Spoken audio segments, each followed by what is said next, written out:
Boa noite, eu me chamo Pedro Guedes de Azevedo, sou aluno de Programação Orientada a Objetos e Web Front-End, sou líder do grupo Via Juntos.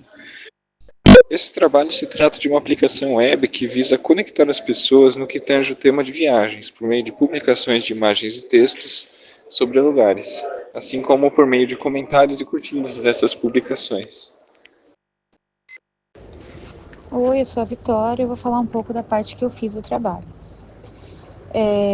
Eu criei o banco de dados em Python, com conexão com MySQL, e para isso eu criei os dois arquivos, prepara banco e modelos.py. Para usar o MySQL, para conectar o MySQL com o Python, eu utilizei o MySQL Connector. Depois eu coloquei alguns comandos para conexão, que é esse try, com, igual, MySQL, connector.connect, e alguns dados de script também, como drop database, create database e o use via juntos. Depois eu criei as tabelas, que foi um banco inicial, então no primeiro banco foi usuário, continente, subcontinente. No vídeo dá para ver bem os atributos, né? País, estado, província, cidade ou vila,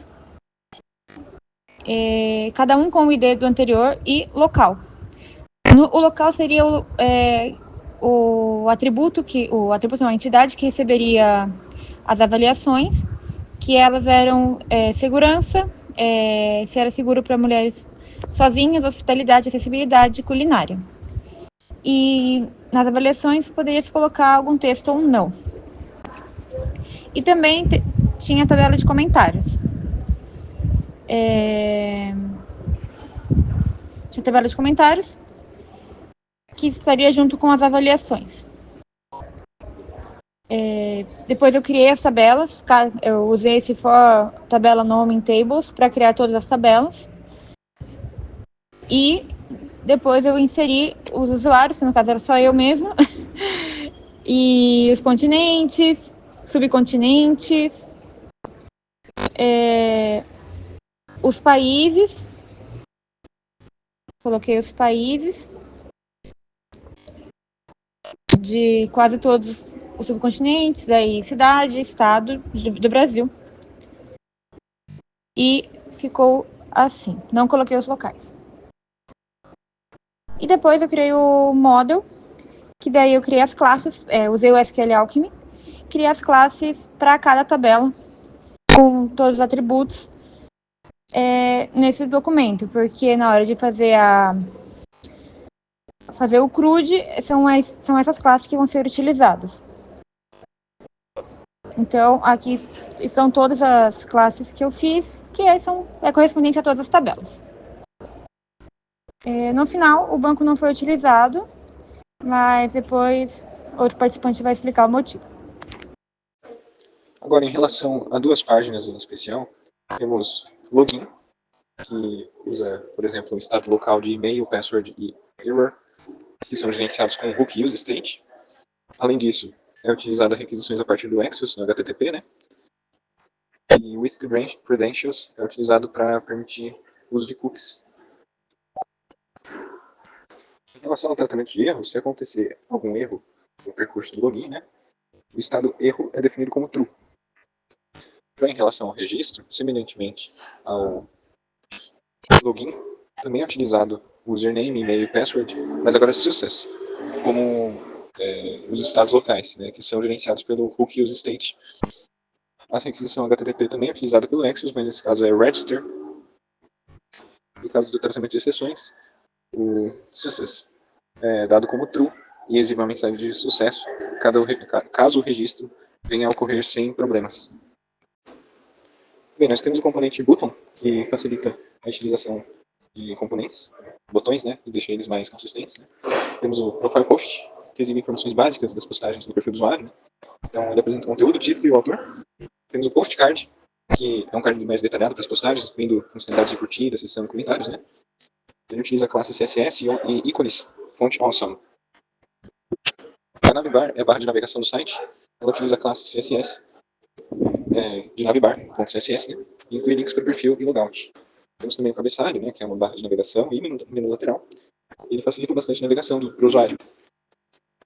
O componente Comment Section é um componente realmente mais importante, de fato, porque ele gerencia e exibe comentários das postagens, né, em uma postagem que o usuário queira fazer. O Form Frame basicamente centraliza os formulários, né, então torna eles mais a direção de coluna, com espaçamento específico entre os elementos, e traz uma consistência para a aplicação no sentido dos formulários. Boa noite, eu sou o Matheus e eu vou explicar sobre algumas páginas e componentes da nossa aplicação. O nosso projeto utilizou o React para montar e criar os componentes do site e o React Routes para criar as rotas de navegação.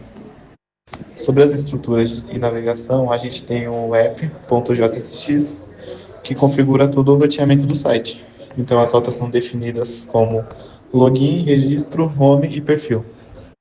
O componente Navbar é o responsável por exibir a barra de navegação com os links para home, perfil e um botão para logout, que vai redirecionar para a página inicial. O perfil JSX é a página onde possui os dados do usuário e onde seus posts são exibidos. Ele utiliza o Axios para fazer a requisição GET e carregar as informações do usuário. Se o usuário não for autenticado, ele é redirecionado para a página de login. Os posts são exibidos em grade, utilizando o componente postcard,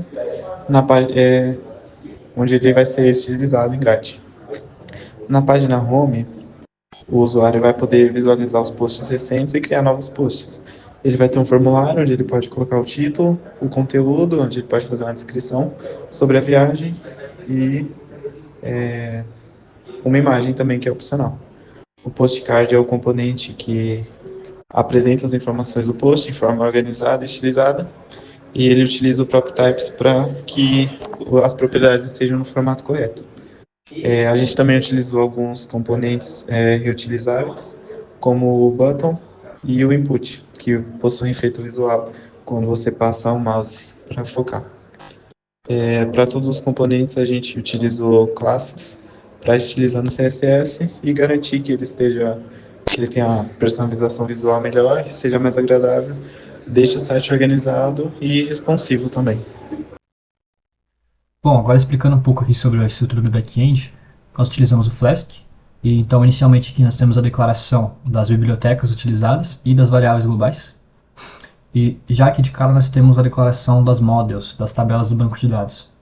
Devido a algumas complexidades de funcionalidades, nós tivemos que utilizar apenas nós utilizamos apenas 3 tabelas, e então seriam as tabelas de usuário, a tabela de post e a tabela de comentário, cada uma delas com seus devidos atributos e relacionamentos.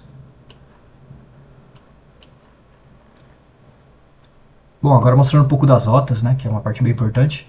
A gente tem a rota de criação de post, que vai inicialmente, né, fazer uma verificação se o usuário está logado ou não.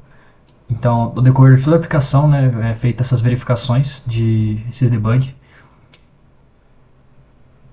Então, né, caso esteja, ele retorna essa mensagem se erro. Caso contrário, ele vai atribuir as variáveis, né? E novamente, né, mais uma verificação aqui para verificar se os campos estão devidamente preenchidos. Caso contrário, ele retorna uma mensagem de erro. Aqui fazemos a atribuição e finalmente a query, a adição e o commit. E uma mensagem de retorno de que foi feito certo. Bom, a rota de adição de comentário também, bem semelhante. Inicialmente, então, a atribuição das variáveis, uma verificação de se os dados estão completos ou não, e uma verificação se ele encontra o post. Após isso, fazemos a query, a adição e o commit, e o comentário de verificação. Já aqui, essa rota serve para listar os comentários dos posts, então ela recebe como parâmetro o ID do post que vai, né, ter os comentários. Dito isso, ela retorna se ela encontra o post ou não, e faz a query.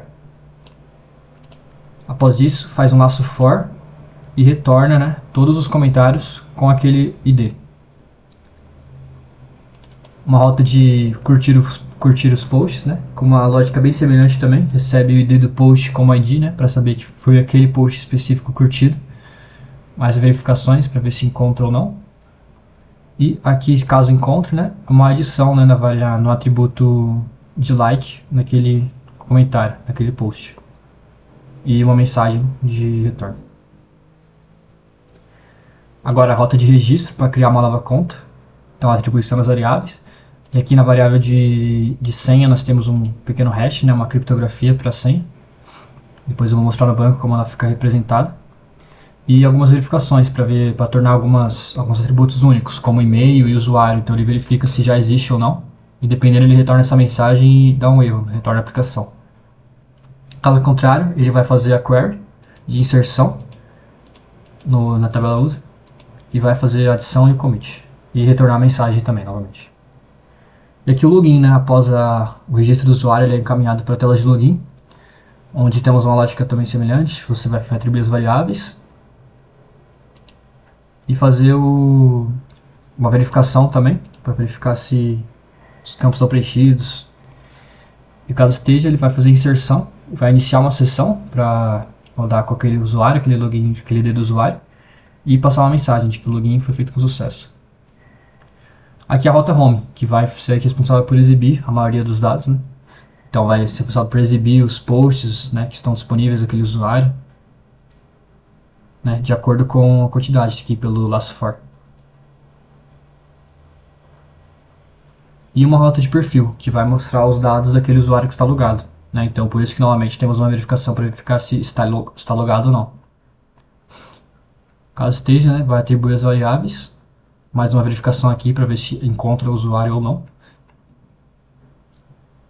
E vai exibir os posts daquele usuário específico. Então aqui, post ID igual a post ID, user ID igual a user ID, então verificar se a query vai ser baseada no usuário que está logado. Então na tela de perfil vai mostrar apenas os posts daquele próprio usuário que está logado. Dito isso, ele vai enviar os dados daquele post. Aqui uma rota final de logout para fazer a saída, né, para você voltar para a tela de login, logar com uma outra conta ou criar uma outra conta. Então vai fazer um session pop aqui e retornar uma mensagem que foi deslogado. Agora mostrando um pouco aqui da estrutura do banco, como que ela fica. Aqui as três tabelas. Vou começar um pouco aqui pela tabela de comentários. Então é assim que ela fica exibida.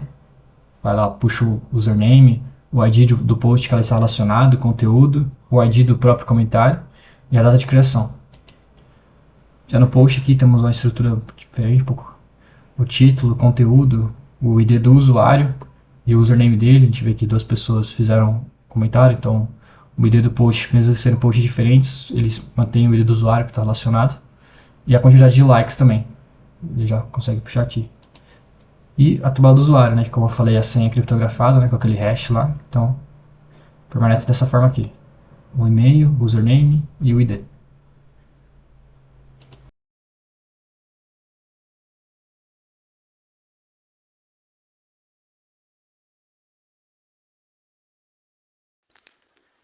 Agora é uma demonstração do projeto funcionando e do CRUD sendo feito.